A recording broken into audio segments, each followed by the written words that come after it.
So ngayon for today's video, for today's vlog, ay nagluto ako ng soup. Kasi pag ganito yung kalamig ang panahon dito sa amin pag winter, kailangan mayroon ka talagang sabaw.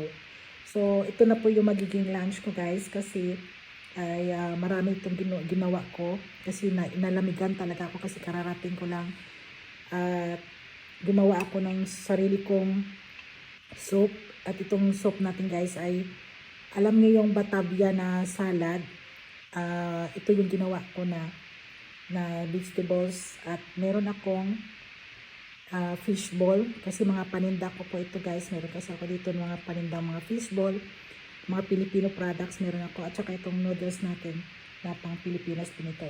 So mainit pa to guys, oh, umuusok pa kasi itong masarap talaga pag malamig ang panahon, kailangan mainit na mainit.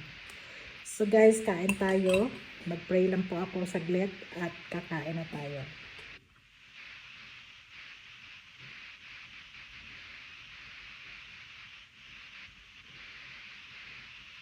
Yan. So, nakapag-pray na tayo guys. Kain na tayo guys. Mainit. Mainit sa guys. Alam nyo guys, itong instead na kung wala kayong pechay at kung wala din kayong mga bok choy na yan, pwede kayong gumamit nito guys. Ito na Batavia ay ginagawa ko itong salad. Salad ito siya parang lettuce. Pag halimbawa masarap siya gawin Kain tayo guys. Init.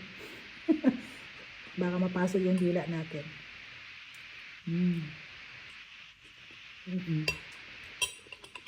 Sarap. Simpleng noodles. Pag halimbawa ng mga noodles kayo guys, haluan nyo lang ng mga gulay. Sob na yung pagkain nyo. Sob na yung ulam nyo, o kung gusto nyo lagyan ng sarap guys. Ito, may fishball ako dito guys. Yan, kung sino gusto mag-order ng fishball, meron ako dito.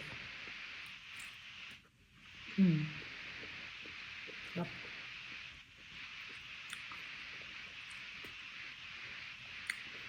Ngayon dito kasi may gabing na malamig talaga.